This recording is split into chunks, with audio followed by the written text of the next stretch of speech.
Joining us now is Dr. Tigga Kingston, and she's with Texas Tech University, a professor out there. I'm doing some research on bats. As an individual, is there anything we can do to help bats out in our communities, in our neighborhoods?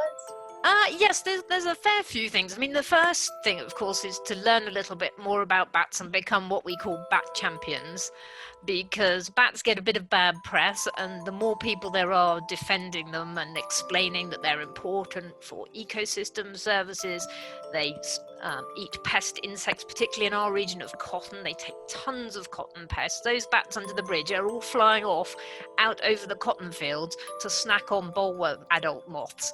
That we can just learn about bats, but more practically on the ground, there are things you can do. Remember, a lot of the bats in Texas are going to be insect eating.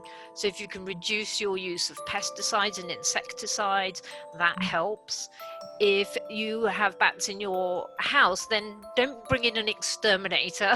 If you can't live with them, which many people can, and very happily, and enjoy having them buzzing around at night, eating their bugs, their backyard bugs, but then work to get them excluded humanely, so they're just not allowed back in.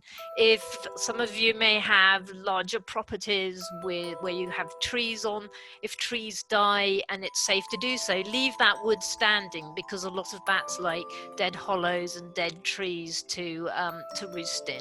You might have a look at Bat Conservation International's website, so that's BCI. So they often give some really great tips on how the public can work with the professionals and with the researchers to save bats.